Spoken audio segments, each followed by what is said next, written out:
Il est 20 h sur l'ensemble du réseau du groupe Futur Média. Le Sénégal a été éliminé en Guinée équatoriale il y a quelques instants. Assoumben, bonsoir. Bonsoir Papis, bonsoir chers téléspectateurs. Voilà, c'est le principal titre de cette édition. L'exploit n'aura pas lieu. Guinée équatoriale reste encore un échec pour les Lions du Sénégal. C'est le Ghana et l'Algérie qui vont poursuivre cette aventure. 9 ans que le Sénégal n'est pas passé au premier tour d'une Coupe d'Afrique des Nations. Sur ce, nous serons en direct dans un petit moment avec Cheikh Tidiane Diao, notre envoyé spécial, mais ici à côté avec le service des sports autour de Mam Fatou également en guise de réaction pour revenir sur cette déconvenue des Lions du Sénégal. Alors, vous aurez compris que l'ordre du journal a été renversé, information oblige, mais également nous parlerons du Front patriotique pour la défense de la République qui promet une semaine explosive. L'action consistera à tenir des manifestations pour faire libérer les camarades en détention. Farba Senghor rappelle quant à lui la nécessité de l'engagement militant qui fait actuellement défaut. Le SAES, lui, a débrayé ce mardi. Le syndicat des enseignants du supérieur a retenu les dates du 2 et 14 février pour une nouvelle mobilisation. Les détails dans ce journal. Et puis le dossier du jour verse dans l'automobile aujourd'hui les pièces détachées visitées par Dissa Prera.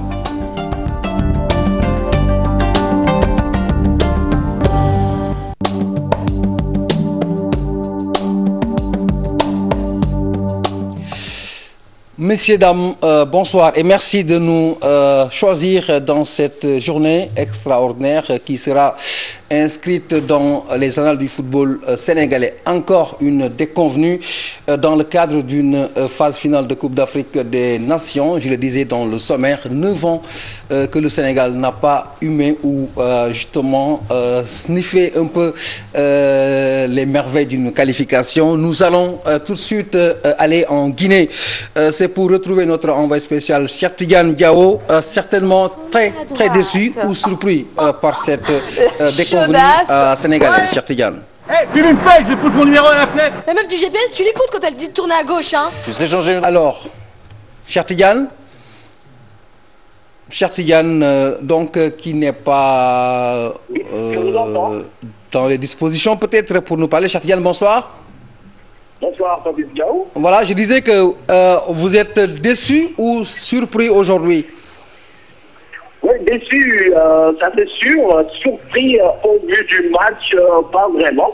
Puisque aujourd'hui, on a vu une équipe du Sénégal qui n'est jamais entrée dans son match. Donc, une défaite très logique, 2-0. Ça pouvait même être beaucoup plus corsé. Et voilà, les Lions qui quittent cette compétition qu'ils avaient bien démarré face au Ghana. Donc, et je pense que, franchement, d'après ce qu'on a vu sur cette pelouse du stade de Malabo, les Poulains d'Algérie ne méritaient vraiment pas de passer ce cap du premier tour. Alors, est-ce que vous êtes en mesure un peu de nous restituer l'ambiance qui prévaut actuellement autour de cette équipe qui va malheureusement rentrer à Dakar et laisser les autres poursuivre cette compétition? L'ambiance morose, oui, après la fin du match, on n'a pas vu de scène de pleurs particuliers. Les joueurs sont tout bonnement rentrés directement au vestiaire comme pour aller digérer leur élimination. Du côté de la presse, c'est l'abattement total quand même, parce que ici, il y avait un véritable match entre la presse sénégalaise et la presse algérienne qui ont déplacé une forte délégation ici à Malabo. En tout cas, c'est la tristesse, c'est la désolation. Le Sénégal éliminé. Là, on est en conférence de presse. On attend des explications d'Alain Giresse. Cheikh Tidiane, un dernier mot. Comment est-ce que vous résumez les raisons pour lesquelles le Sénégal a perdu? En un mot, qu'est-ce qui nous a fait perdre aujourd'hui? J'ai pas bien entendu. Qu'est-ce qui nous a fait perdre aujourd'hui en un mot? En résumé? j'entends vraiment la question. Alors, on reviendra à toi, cher Tidiane, dans nos prochaines éditions. En tout cas, merci d'avoir été avec nous en direct dans ce journal. Je rappelle l'information, c'est l'élimination du Sénégal dans cette Coupe d'Afrique des Nations ASSO. Voilà, Papis, c'est bien dit. Après cher Tidiane Diao, nous allons retrouver Mame Fatou Ndoye et son plateau d'experts. Mame Fatou, bonsoir. Bonsoir, Astoumène. Mame Fatou, ce soir, beaucoup de suspense, beaucoup d'émotions, mais aussi beaucoup de déception. Les 90 minutes ont été très très dures pour le Sénégal et pour le peuple et pour les Lions qui étaient sur le terrain. Très bien, 90 minutes fatales aux Lions de la Teranga qui avaient besoin d'un nul et finalement donc qui ont été battus sur le score de 2-0. Et sur la physionomie du match, Charles, il faut dire que la défense sénégalaise n'a pas répondu présent et c'est ce dès le premier quart d'heure et c'est ce qu'on avait remarqué aussi lors des 2 premières sorties des Lions de la Teranga. Absolument, il a fallu une absence, une petite absence pour qu'il y ait le premier but qui est venu un peu trop tôt dans ce dernier match qui était une véritable finale. Et puis sur la fin de la rencontre, une autre absence encore, un décalage qui se fait alors qu'il fallait serrer. Il fallait surtout pas prendre un deuxième but. Voilà, mais bon, d'un côté c'est l'inexpérience qui a parlé et de l'autre la logique de mondialiste. Très bien, alors l'Algérie qui a répondu présent et l'autre couperet bien sûr est arrivé donc de l'autre match entre le Ghana et l'Afrique du Sud. Finalement, on a bien entamé cette compétition et puis au fur et à mesure on s'est liquéfié tout simplement. Oui, je pense qu'on s'est liquéfié parce que tout simplement le statut que l'on prend, la veste taille patron que l'on va faire porter à cette équipe. Parce que c'est ça le véritable problème, c'est d'avoir voulu faire porter à cette équipe une veste de taille patron alors qu'elle n'en avait pas la carrure. Justement, il y avait 2 mondialistes et ça on a cessé de le dire dans ce groupe. 2 mondialistes qui ont su avancer en puissance pendant que nous perdions du terrain du côté de la puissance et surtout du côté de la transformation. Et puis il y a surtout un match qui peut peut-être faire regretter tout cela, c'est le deuxième match du Sénégal, que l'on se permet peut-être de vendanger avec des changements. Mais voilà, ça ne pardonne pas. Une expérience à parler. Alors, 2 Cannes, 2012, 2015, on s'est fait éliminer au premier tour avec la même fédération sénégalaise de football. Est-ce qu'aujourd'hui, il n'est pas temps que les fédéraux prennent leurs responsabilités? Oui, je pense qu'il arrive au moment où quand on n'a pas suffisamment, quand on n'a rien gagné, on se met en cause. Et puis voir pourquoi pas les autres, est-ce que d'autres ne peuvent pas mieux faire? Mais je pense que le problème, il est beaucoup plus profond que ça. Il faut qu'on repense à un projet du football si on veut aller de l'avant. Mame Fatou. Oui. Alors, je n'ai pas eu la réponse avec cher Tidiane Diao et ça me tenait un peu à cœur. S'il fallait résumer en un mot les raisons de notre élimination, ce serait quoi exactement? En attendant d'aller en profondeur. C'est très court. Inexpérience. Inexpérience. Moi, je pense que en 2 mots, je dirais qu'on s'est vu trop beau, trop vite. Trop vite. Alors, en tout cas, merci pour ce duplex avec Mame Fatou et Charles Faye, le service des sports. Vous avez également écouté la première réaction de notre envoyé spécial, Cheikh Tidiane Diao. Nous reviendrons sur tous ces éléments dans nos magazines dans ce cadre de la Coupe d'Afrique des Nations ASSO. L'ordre du journal a été chamboulé. Information oblige. Alors, nous restons dans ce secteur ou dans ce sujet football. Voilà, Papis, nous restons dans le domaine foot. Papis, le Sénégal n'est plus à la CAN, mais nous continuons de parler CAN quand même. Nous continuons de parler CAN. C'est un de nos envoyés spéciaux, Boubacar Campbell-Dieng, qui s'est éloigné des pelouses et des gradins. Il en a profité pour interroger les Sénégalais qui vivent en Guinée équatoriale. C'est pas la très belle vie pour nos compatriotes. Reportage. De plus en plus, de nombreux jeunes Africains bravent le danger, traversent plusieurs pays africains et font des milliers et des milliers de kilomètres de route pour entrer en Guinée équatoriale, espérant trouver sur place une vie meilleure que celle qu'ils ont laissée chez eux. J'ai quitté le Sénégal, je venais Mali, Burkina Faso, Bénin, Nigeria, Cameroun, après j'ai rentré ici. J'ai dépensé ici 500 000 pour venir ici. C'est difficile pour rentrer dans le pays parce qu'ils sont beaucoup sécurisés, le pays là, ici, quoi. Une fois arrivé à destination au pays du président Théodoro Obiang-Nguema, alors commencent les regrets. Le niveau de vie est tellement élevé. Tu ne peux pas dépenser moins de 10 000 par jour. Pour dire vrai, je regrette vraiment, mais je suis déjà à l'étranger, ma famille sait que je suis à l'étranger, je suis en aventure et en plus je suis un homme, je dois beaucoup me battre. On dit qu'ici c'est un pays, il y a tout, il y a de l'argent entre autres. Les gens disent, même moi j'en faisais aussi partie, mais ce qu'ils sont en train de constater, ce n'est pas le cas. On venait chercher de l'argent, le bien-être, tout. Mais Arriver ici, c'est pas facile, Que de regrets. Ouais. Difficile pour les jeunes Africains de s'intégrer dans la société équato-guinéenne, faute de papiers administratifs valables. Alors, ils ne se contentent que de petits boulots pour au moins survivre. Depuis que je suis venu ici, j'ai cherché des papiers, souvent moi j'ai cherché des papiers. Pour trouver ici travail, c'est pas facile.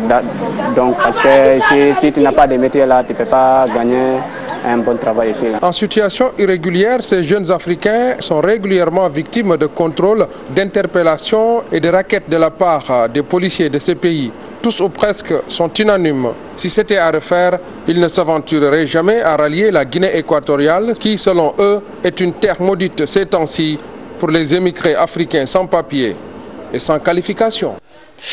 Et nous restons dans ce chapitre football avec la convocation des frères de sang dans certaines équipes qualifiées à la CAN qui est source de débat. Certains estiment que cela ne fait pas avancer la prestation, d'autres estiment que c'est le cas contraire. Voici le reportage qu'en a fait Pape Nderifal. Sélectionner des frères de sang est un fait habituel de nos jours. Les frères Ayou du Ghana, Yatabare du Mali ou Sané du Sénégal en sont des exemples. Ce qui commence à soulever une polémique. Pour ces acteurs du football, cela n'est pas une première et n'impacte point sur le jeu. Parce que des frères en sélection, au Sénégal par exemple, on en a eu, mais jamais le problème ne s'est posé. Je me souviens de Khalidou Diao et de son frère Alioune Diao. C'est d'abord le poste qui appelle le joueur. Si par hasard, le ou les postes appellent deux joueurs frères, l'entraîneur peut oublier que ce sont des frères. Je ne vois pas d'inconvénient par rapport à ça. Si vraiment c'est des joueurs qui ont été quand même choisis par un entraîneur. Le chroniqueur Abdoulaye Diaw et l'entraîneur Chita prodiguent des conseils aux entraîneurs face à ces situations. C'est à l'entraîneur d'abord de les séparer de chambre.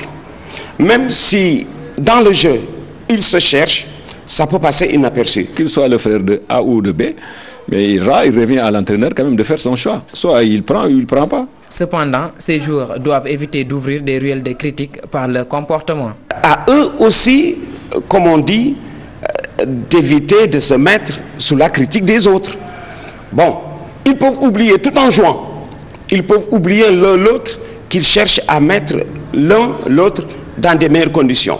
Mais parce qu'on parle dans le jeu sans parler. Qu'est-ce à dire parler dans le jeu? Même courir dans un sens, c'est parler. La CAN 2015 a la particularité d'avoir des frères dans plusieurs équipes, à l'exemple de la Côte d'Ivoire, du Cameroun, du Sénégal, du Mali, du Burkina Faso et du Ghana. Cette présence de fratrie chez les étalons du Burkina Faso serait source de malaise, entraînant même l'élimination précoce de leur sélection.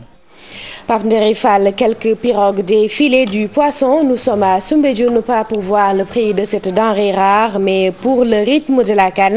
Il y est au ralenti pour beaucoup. Les activités commerciales sont prioritaires, même si certains, le temps d'un match, sacrifient un peu de leur temps. Fatou Kinedem.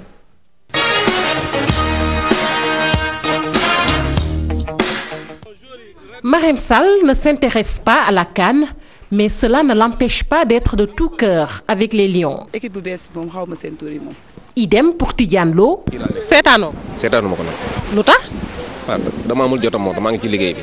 maanaam jotum lan nga am. jaay rek. jën. ut xaalis. La pêche, sa passion. mënuma cee wax turu kenn sax. yow mi mbaa xam nga ci kenn. kan man xam naa ñi ma ci xam bëriwul de wante nag xam naa ne ñëpp baax. waaw léegi wax ma ñoo ci xam yow mii daa mel ne xamoo ci kenn de. kan man xanaa fii daal moom laa gën a xam. fii fan. si géej gi Soumbédioune. Contrairement à Matar Ndiaye, il sacrifie un peu de son temps pour suivre les matchs du Sénégal. léegi bu fekkente ne match bi tombé géej gi am jën yooyu ngeen war a kii nu ngeen koy def. non dañuy sacrifier jën yi ñun Sénégal moo ñu gënal lépp suñu équipe nationale moo ñu gënal ay milliards waaw dañ ko fay bàyyi dem seetaan match bi waaw. waxaat ma ni nga ko waxee dafa neex dañuy sacrifier jën yi. coof waraañ jarañ ko ci coof lépp la ñuy sacrifice tegee ko ne dem seetaan match bi xam ne suba am na. L'ancien portier sénégalais Cheikh Seck, il s'en souvient encore. Cheikh Seck war a ñëwaat xam nga Cheikh Seck ma may wax jamonoy Bokande waaw nee nañ dina ñëw dinañ ko may 5 minutes yoo xamante ni mooy nekk góol bi 5 minutes yu njëkk yi noo ko gisee. yoon la parce que Cheikh Seck jàmbaar la dafa liggéeyal équipe nationale lu bari ba liggéeyal Médina fii kon daanaan la am na droit ñëw xamoo ñu may ko som yooyu mu góoru.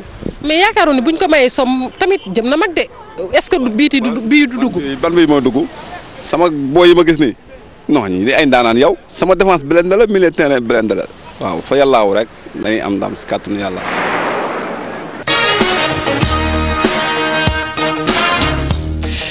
Ça n'est fini pour cette page football, mais tous les supports du groupe donc iront dans le sens de l'exploitation ou des enseignements à tirer de cette déconvenue des Lions en Guinée équatoriale, 30e édition de cette Coupe d'Afrique des Nations. Nous, on va se syndiquer indirectement, c'est pour parler du SAES. Du SAES, Papis, et de son mouvement d'humeur, un débrayage et d'autres actions vont suivre pour les 2 et 14 février prochains, de date pour une grande mobilisation phare, un événement symbolique pour le SAES, l'incinération de la loi cadre lors d'une assemblée générale. Le coordonnateur du SAES que nous écoutons au micro de Aïssatou Paye-Fall. Il n'est pas question de changer quoi que ce soit à un plan d'action qui avait été décidé et validé par notre conseil syndical. Premier lundi du mois de février et qui coïncide avec la levée des drapeaux, nous avons choisi cette date. 10 heures donc après la cérémonie de levée des couleurs, nous allons nous procéder à ce qu'on appelle la cérémonie symbolique d'incinération de ces lois liberticides devant tous les rectorats des 5 universités pour montrer à quel point nous rejetons ces lois-là. Nous avons réécrit lors d'un séminaire le week-end la loi cadre, puisque le Premier ministre avait fait comprendre que nous avions la possibilité de remettre, disons de faire des observations. Nous avons presque réécrit cette loi-là. Et la loi d'orientation, nous avons carrément rejeté. Alors, toujours dans le plan d'action, nous avons prévu un bureau national élargi qui devrait se tenir le 14 février à l'UGB. Un plan d'action déroulé par le SAES, Papis, qui ne semble pas agréer certains étudiants de l'UCAD. Vous l'avez dit, les étudiants de l'UCAD ne sont pas dans la même symphonie que celle de leurs enseignants. Ils pensent déjà à une année académique normale. Micro-trottoir signé Aïssatou Paye-Fall. L'année n'a pas encore débuté et que l'une des raisons principales qui avait poussé le ministère et l'université a déclaré une session unique l'année passée, c'était pour qu'on puisse démarrer une année normale cette année. Mais malheureusement, on sait bien qu'une année qui commence en février ne pourra pas être du tout normale et qu'il y a beaucoup de problèmes ici qui nécessitent que les étudiants et les professeurs et même le ministère puissent s'asseoir autour d'une table pour se concerter. Que nous ne voyons anormal, parce que cela ne nous gêne pas. Parce qu'il y a des nouveaux bacheliers qui sont là, qui sont déjà les emplois du temps, ils doivent faire cours, mais ils ne voient pas le professeur. Donc nous, on a des problèmes, nous les étudiants, on a des problèmes. Eux, ils ont des problèmes aussi. Donc nous dirons au ministre de l'enseignement supérieur, M. Maritonia, de satisfaire à nos besoins. La fenêtre judiciaire avec le procès Karim Wade au quotidien, les actionnaires et la construction d'AHS intéressent à Soulako. Audience du jour, Papis. Les témoins enfoncent Karim Wade, citent Bibo Bourgi et Pape Mamadou Pouy comme actionnaires principaux de AHS. Et toujours à cette audience, Karim Wade et ses avocats ne se sont toujours pas présentés à la barre. Les détails de l'audience du jour dans ce compte rendu signé à Diatala. 5 témoins se sont succédés à la barre, Ndiaye Samb, Abdoulaye Mbouch et Momodou Lamine Gueye, respectivement chef comptable, comptable chargé de la clientèle et directeur de SHS. Ils ont fait des dépositions qui accablent Momodou Pouy et Bibo Bourgi et enfoncent Karim Wade.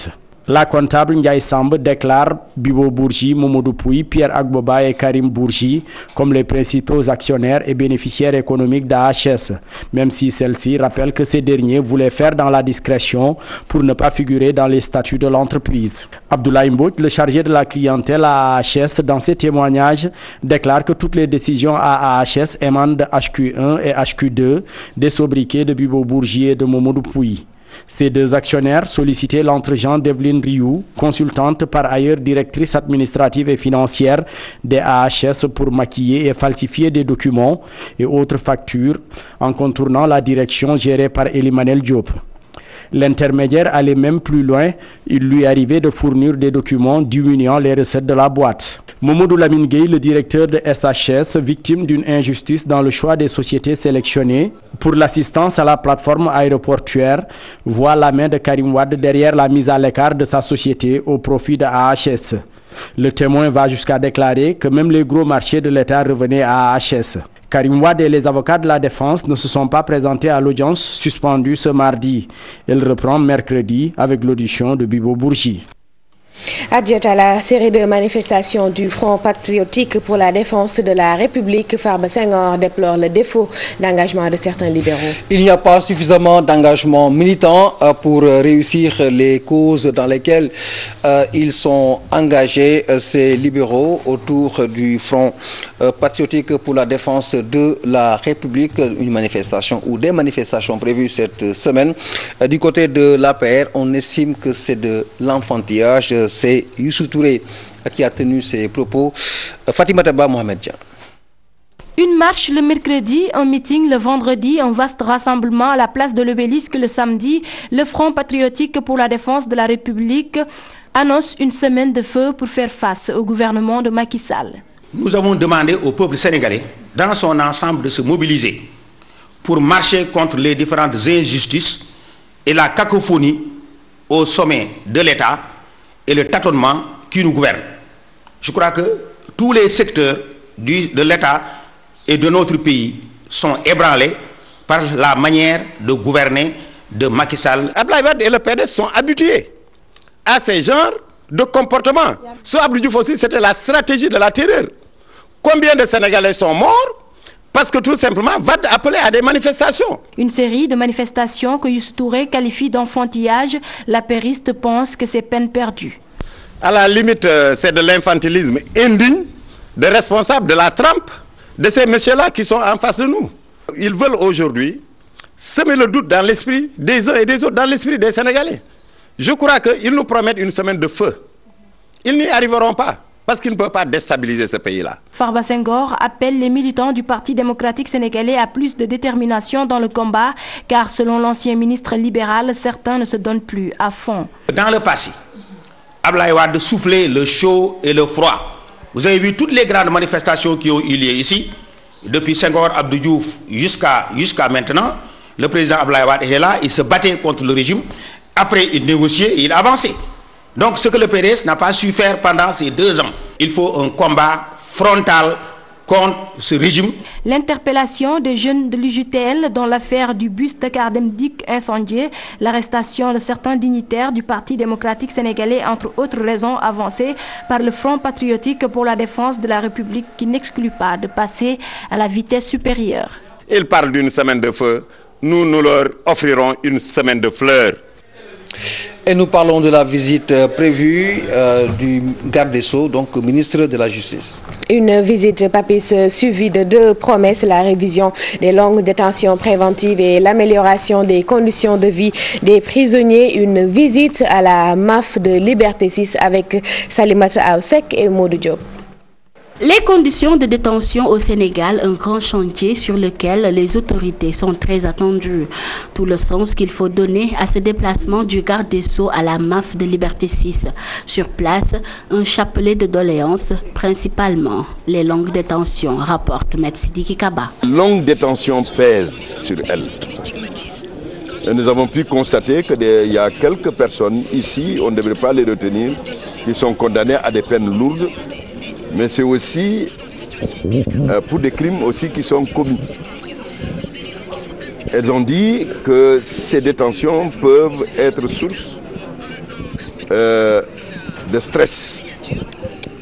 Mais ce que je dis, c'est que nous allons agir en 3 directions. Faire en sorte qu'il y ait des désengorgements par un jugement rapide, de manière à ce que le jugement se fasse dans un délai raisonnable. Après la visite, le garde des Sceaux a rassuré les détenus pour un meilleur cadre de vie. Il y a beaucoup de choses à améliorer. Il faudrait dire que les conditions doivent être mieux que ce que nous avons vu. que des efforts sont faits parce que vous avez vu, nous sommes en chantier. C'est parce que tenant compte des difficultés existantes et avec la volonté de l'amélioration du cadre que monsieur le directeur de l'administration pénitentiaire a entrepris des travaux. Vous avez vu qu'on va augmenter le nombre de cellules. Le ministre de la Justice a annoncé que ces visites du genre se feront souvent pour s'enquérir des visus des conditions de détention. Je suis informé au quotidien des conditions de détention par la direction de l'administration pénitentiaire. J'ai jugé nécessaire de venir rencontrer les femmes qui sont ici pour échanger avec elles, savoir comment elles vivent la détention. Quelles sont leurs déceptions? Quels sont leurs espoirs? Dans son exposé, la directrice de la maison d'arrêt pour femmes a beaucoup insisté sur l'amélioration des conditions des détenus, mais aussi sur la réinsertion sociale, surtout pour les mineurs. Salimata Oussek, nous restons dans le domaine de la justice, cour d'assises. Les avocats sont bien présents, une présence en charge, soit par des accusés ou bien papis par l'État. Alors, si l'accusé ne peut pas supporter les frais du procès, l'État devrait et s'en occupe avec justement cette somme d'argent qui est votée pour les besoins de ces juridictions, 200 millions que l'Assemblée octroie justement à ces avocats qui viennent au secours des accusés. Le reportage est signé Maïmouna Ndiaye, Thierno Laurent Mendy. Les avocats participent massivement à la cour d'assises, une mobilisation pour un seul but, défendre les intérêts des accusés. Mais avant tout, les personnes déférées devant cette juridiction doivent obligatoirement être assistées par un avocat. La présence de l'avocat est obligatoire, elle est nécessaire. Parce que si l'accusé se présente devant la cour et qu'il n'a pas d'avocat, le président, lui, commet un d'office. Si l'État commet d'office un avocat, il va de soi que l'État alloue une indemnité à cet avocat. Là, je vous renvoie à la commission de l'aide juridictionnelle. Mais est-ce une période de traite pour les robes noires? Du tout, pas forcément. Les avocats vivent, plaident, traitent leur dossier en dehors des assises. Il y a beaucoup de contentieux, il n'y a pas que le contentieux pénal.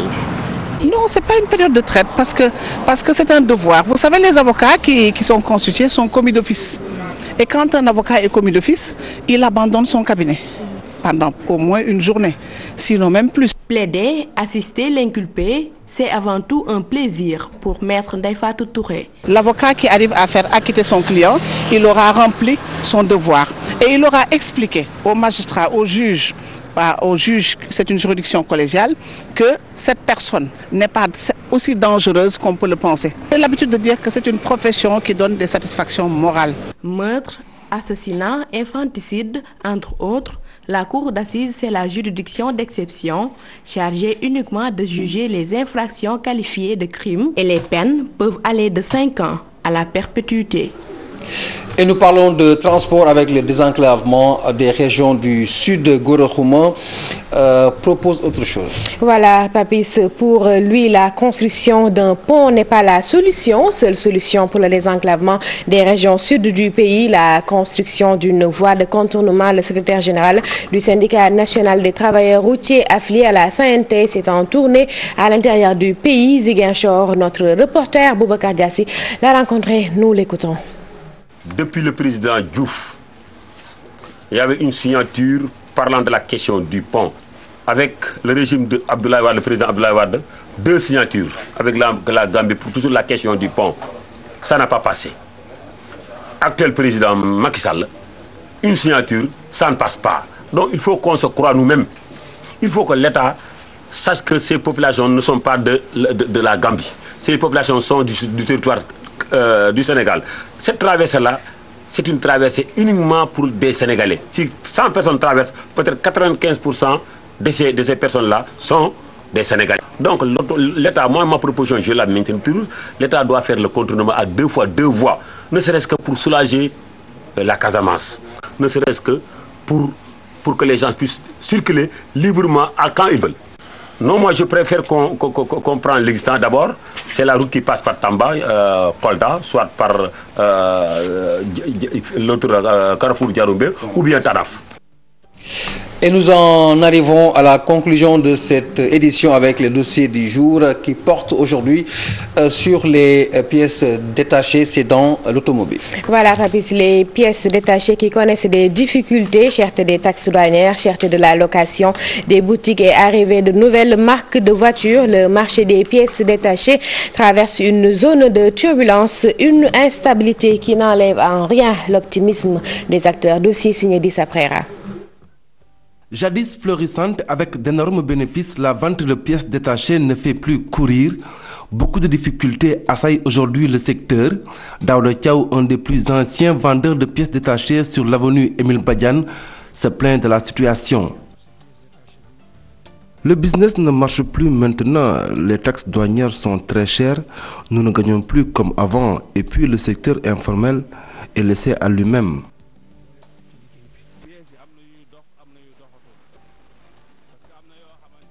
Il y a des pièces qui marchent, il y en a d'autres qui ne marchent plus. Il arrive qu'un commerçant avec une marchandise entre 20 et 40 millions de ne rien vendre de la journée. Diaw n'est pas le seul commerçant à subir les difficultés que vit ce secteur. La famille Ngom, qui a sa boutique sur la même avenue, vit les mêmes déboires. Ses frères estiment que les taxes douanières sont chères. Les pièces des nouvelles modèles de voitures aussi sont devenues rares.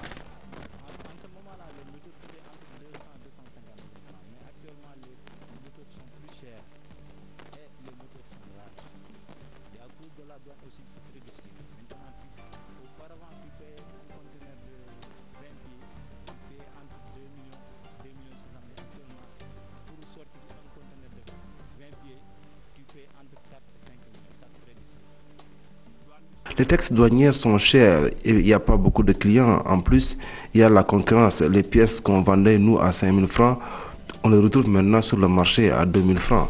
Autre désagrément que vivent les vendeurs de pièces détachées est relatif au loyer exorbitant de leurs boutiques.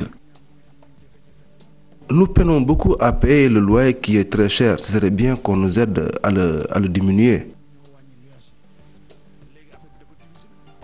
La location est très chère et la douane aussi. Et maintenant, on ne reçoit pas beaucoup de clients. À la question de savoir si le secteur a de l'avenir, les commerçants affichent un certain optimisme. Le secteur a de l'avenir, mais c'est encore informel. Il faudrait que l'État nous aide un peu à le formaliser. Même si le secteur de la vente des pièces détachées traverse une zone de turbulence économique, l'activité arrive toujours à nourrir son homme. Voilà, ce sera tout pour cette édition d'aujourd'hui. Je rappelle à Sou la principale information. C'est cette déconvenue, le Sénégal sort de la compétition. Voilà, Papis, le Sénégal éliminé. La nouvelle n'est pas très bonne, mais bon, nous allons faire avec, ainsi va la vie. Voilà. Je l'avais également précisé tout à l'heure, tous les supports du groupe Futur Média tireront avec vous les enseignements de cette déconvenue, cet échec, encore une fois, des Lions du Sénégal. Mais la sportivité devra prévaloir un peu partout. En tout cas, merci de nous avoir suivis et excellente suite des programmes sur nos antennes.